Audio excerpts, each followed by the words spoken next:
प्रिय छात्रों, नमस्ते, शुभ संध्या। मैं देवेंद्र कुमार सिंह, संस्कृत प्रवक्ता, सरदार पटेल इंटर कॉलेज चिरगांव झांसी। जो छात्र यूपी बोर्ड से हैं कक्षा 11 और 12 में और जो एक विषय के रूप में संस्कृत लिए हुए हैं, उनके लिए आज हम रघुवंश महाकाव्यम द्वितीय सर्ग के सारांश का अध्ययन करेंगे। जैसा कि आप लोग जानते हैं, रघुवंश महाकाव्यम कालिदास द्वारा रचित एक महाकाव्य है। तो हमारे कक्षा और 11 के पाठ्यक्रम में रघुवंश महाकाव्यम का द्वितीय सर्ग है। तो उसके सारांश का आज हम लोग अध्ययन करते हैं।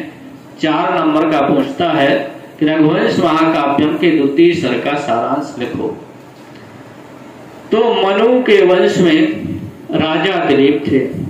राजा दिलीप के वंश का नाम, राजा दिलीप के प्रथम राजा कौन थे? मनु थे। उन्हीं के वंश में हुए राजा दिलीप और उनकी पत्नी का नाम था रानी सुदक्षिणा। मनु के कोई संतान नहीं थी। मनु दुखित होकर के अपने गुरु के पास गए। उनके गुरु का नाम था वशिष्ठ। वशिष्ठ के आश्रम में राजा दिलीप और सुदक्षिणा दोनों गए। राजा दिलीप ने गुरु वशिष्ठ से कहा कि गुरुदेव, मेरे कोई संतान नहीं है, ऐसा उपाय बताइए जिससे मुझे पुत्र की प्राप्ति हो जाए। राजा दिलीप ने गुरु वशिष्ठ जी ने कहा, राजन, मेरे पास एक कामधेनु की पुत्री नंदिनी नाम की गाय है। आप उसकी यदि सेवा करें तो हो सकता है कि आपको पुत्र की प्राप्ति हो जाए। राजा दिलीप ने कहा, ठीक है। प्रातः काल होते ही जब रानी सुदक्षिणा नंदिनी गाय की पूजा कर चुकी, रानी सुदक्षिणा ने नंदिनी गाय की पूजा की और उसका बछड़ा दूध पी चुका, तब राजा दिलीप ने नंदिनी को जंगल में चरने के लिए छोड़ दिया। इसके बाद और स्वयं उस नंदिनी नामक गाय के पीछे पीछे चल पड़े। कौन चल पड़े? राजा दिलीप। कुछ दूर तो रानी सुदक्षिणा राजा दिलीप के पीछे पीछे गई और राजा दिलीप के साथ में उनके अनुचर भी गए, पर बाद में राजा ने उन्हें लौटा दिया और स्वयं नंदिनी की सेवा करने में लग गए। नंदिनी की इस प्रकार से सेवा करने लगे कि जब गाय बैठ जाती थी तभी राजा दिलीप बैठते थे। गाय जब जल पी लेती थी तभी राजा दिलीप जल पीते थे। गाय जब चल देती थी राजा दिलीप भी उसी के पीछे पीछे चल देते थे। इस प्रकार से कालिदास लिखते हैं, छायेव ताम भूपति रण्य गच्छत्, अर्थात छाया की तरह जिस प्रकार से जहां भी हम जाते हैं, हम यदि धूप में खड़े होते हैं, प्रकाश में खड़े होते हैं, यदि बैठ जाते हैं तो हमारी छाया भी बैठ जाती है, खड़े हो जाते हैं तो हमारी छाया भी खड़ी हो जाती है, चलने लगते हैं तो छाया भी चलने लगती है। जो कार्य हम लोग करते हैं उसी प्रकार से हमारी जो परछाई होती है वह भी साथ साथ कार्य करती है। तो कालिदास कहते हैं कि नंदिनी की गाय इस प्रकार से की जिस प्रकार से गाय की छाया हो। राजा दिलीप छाया की तरह राजा दिलीप ने नंदिनी गाय की सेवा की। नंदिनी को स्वादिष्ट घास खिलाकर, उसको खुजलाकर, उस पर से मक्खियां उड़ाकर उसकी सेवा में लग गए। कौन लग गए? राजा दिलीप। किसकी सेवा में लग गए?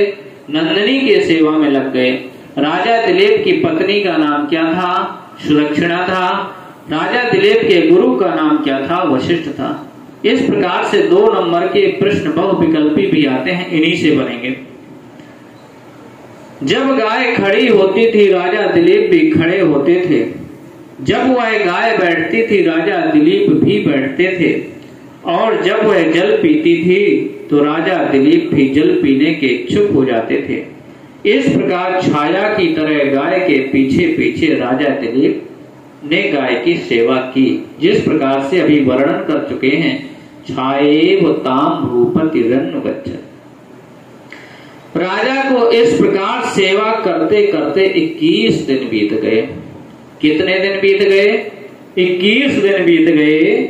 जब गाय ने राजा की परीक्षा लेनी चाहिए, 21 दिन के बाद 22वें दिन गाय ने सोचा कि राजा दिलीप हमारी सेवा कर रहा है, एक दिखावा कर रहा है, फोटो खिंचाने के लिए कर रहा है कि वास्तव में राजा दिलीप मन से सेवा कर रहा है, निस्वार्थ भाव से सेवा कर रहा है।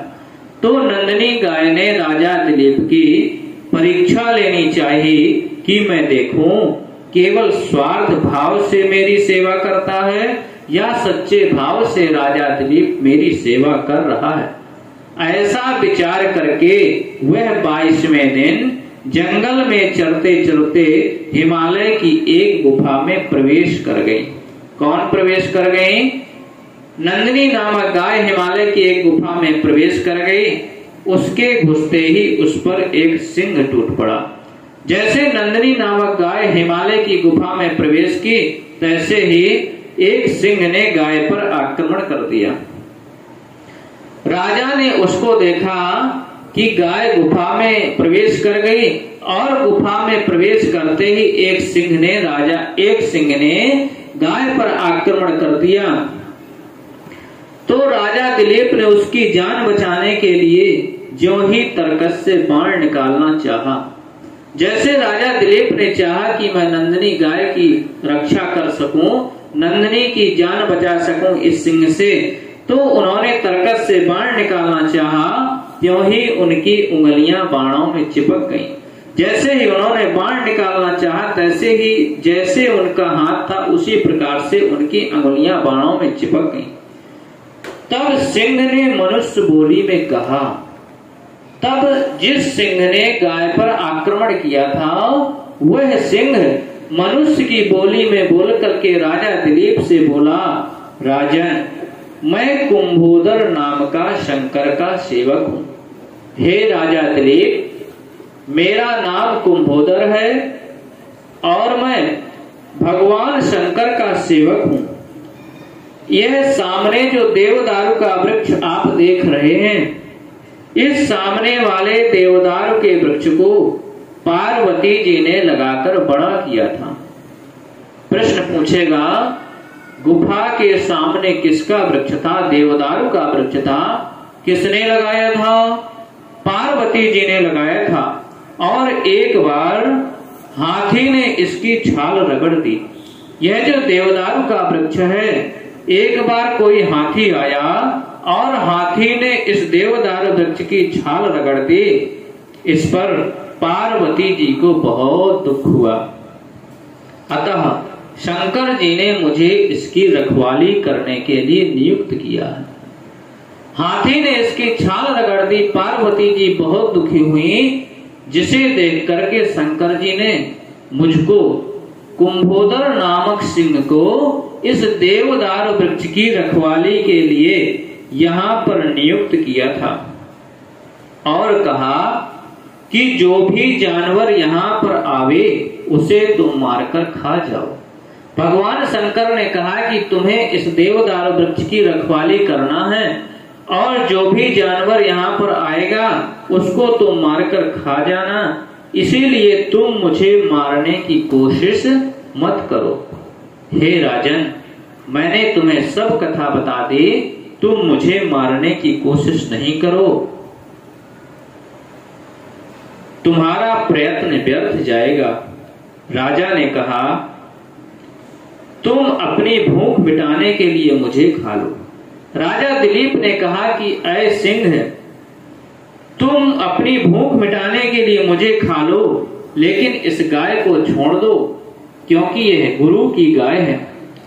गुरु को वापस जाकर के मैं क्या कहूंगा कि मैं अपनी प्रजा की रक्षा किस प्रकार से करूंगा कि एक गाय की रक्षा नहीं कर सका। इसलिए इस गाय को छोड़ दीजिए। सिंह ने कहा, राजन तुम बड़े मूर्ख मालूम होते हो। मुझे तुम मूर्ख मालूम होते हो क्योंकि एक छोटी सी गाय के लिए अपने प्राण गंवा रहे हो। यह एक छोटी सी गाय के लिए तुम कह रहे हो कि मुझे खा लो, तुम मुझे मूर्ख मालूम पड़ते हो। यह सिंह ने राजा दिलीप से कहा। अपना सारा राज्य चौपट करना चाहते हो? इतना बड़ा अयोध्या का साम्राज्य, अयोध्या जैसा राज्य, चक्रवर्ती सम्राट, इतना बड़ा राज्य गंवाने के लिए तैयार हो? यदि जीवित रहोगे तो अनेकों गायों की रक्षा कर सकते हो। यदि तुम जीवित रहोगे तो अनेकों गायों की रक्षा कर सकते हो। राजा ने सिंह की एक नहीं सुनी। राजा अपनी बात पर अटल रहा कि तुम मुझे खा लो, मेरी गाय को छोड़ दो, क्योंकि यह गुरु वशिष्ठ की गाय है। सिंह राजा को खाने के लिए तैयार हो गया। सिंह राजा दिलीप की बातों पर विश्वास कर गया और तैयार हो गया। सिंह ने कहा, ठीक है राजन, मैं गाय को छोड़ देता हूँ, तुम्हें खा लेता हूँ। तो राजा ने आत्मसमर्पण कर दिया और उस सिंह के सामने गिर पड़े।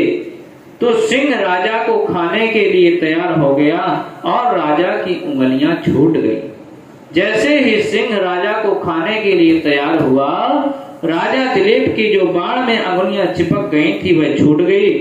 जो ही वे सिंह के सामने अपने को समर्पण करने के लिए गिरे, त्यों ही देवताओं ने उनके ऊपर फूलों की वर्षा की और उनको मधुर वचन सुनाई पड़ा। राजा दिलीप सिंह के सामने आत्मसमर्पण करने के लिए गिर गया तो उसके हाथों से जो उसके हाथ चिपक गए थे वह छूट गए। देवताओं ने ऊपर से पुष्प की वर्षा की और राजा दिलीप के कानों में बड़े ही मधुर शब्द सुनाई पड़े, उठो बेटा, मैं तुमसे प्रसन्न हूं, वर मांगो। राजा दिलीप को सुनाई पड़ा कि किसी ने कहा हो, उठो बेटा, मैं तुमसे प्रसन्न हूं, तुम वर मांगो। राजा ने सिर उठाकर देखा तो सिंह गायब था। राजा ने आंखें खोलकर देखा, सिर उठाकर देखा तो वहां कोई सिंह नहीं था, केवल गाय बसती, सिंह गायब था। तब नंदिनी ने मनुष्य की बोली में कहा, हे राजन, मैं तुम्हारी परीक्षा ले रही थी कि तुम स्वार्थ बस मेरी सेवा कर रहे हो या निस्वार्थ सेवा कर रहे हो, मन से सेवा कर रहे हो। अब मैं तुमसे प्रसन्न हूं, तुम मनचाहा वरदान मांग लो। मैं तुमसे अत्यंत प्रसन्न हूं, तुम मनचाहा वरदान मांग लो, जो तुम्हारी इच्छा हो। राजा ने कहा, मेरे ऐसा पुत्र हो जो मेरे वंश को चलाने वाला हो। राजा दिलीप ने कहा कि मैं आपसे यह वरदान मांगता हूं कि मेरे पुत्र हो और मेरे जैसा हो, जो मेरे वंश को चलाने वाला हो। नंदिनी ने कहा, तुम्हारी मनः कामना पूरी होगी। मैं तुम्हें आशीर्वाद देती हूँ, तुम्हारी मनः कामना पूरी होगी। राजा उसे लेकर के आश्रम में चले आए। वशिष्ठ जी ने गौ सेवा का व्रत सेवा का व्रत पूरा हुआ जानकर राजा एवं रानी को आशीर्वाद दिया और उन्हें अयोध्या के लिए विदा कर दिया। यही आपका द्वितीय सर्ग समाप्त हो जाता है। द्वितीय सर्ग में 75 श्लोक हैं। आधा हम लोग कक्षा 11 में पढ़ेंगे और आधे श्लोक कक्षा 12 में पढ़ेंगे। लेकिन रघुवंश महाकाव्यम के द्वितीय सर्ग की जानकारी कक्षा 11 के विद्यार्थियों को होनी चाहिए और कक्षा 12 के विद्यार्थियों को होनी चाहिए। इसमें कुछ प्रश्न बनेंगे, जैसे राजा का नाम क्या था? दिलीप। राजा दिलीप की पत्नी का नाम क्या था? सुदक्षिणा। राजा के गुरु का नाम क्या था? वशिष्ठ। गाय का नाम क्या था? नंदिनी। नंदिनी किसकी पुत्री थी? कामधेनु की पुत्री थी। राजा दिलीप ने नंदिनी की कितने दिन सेवा की? 21 दिन सेवा की। किस दिन गाय ने परीक्षा लेनी चाहिए? 22वें दिन गाय ने परीक्षा लेनी चाहिए। गाय पर किसने आक्रमण कर दिया? सिंह ने आक्रमण कर दिया। सिंह का नाम क्या था? कुंभोदर नाम था। कुंभोदर किसका सेवक था? भगवान शंकर का सेवक था। देवदारू वृक्ष को किसने लगाया? पार्वती जी ने लगाया। अभी रघुवंश महाकाव्यम की रचना किसने की? कालिदास ने की। इस प्रकार से बहुविकल्पी प्रश्न बनेंगे जो एक एक नंबर के 2 प्रश्न पूछे जाते हैं।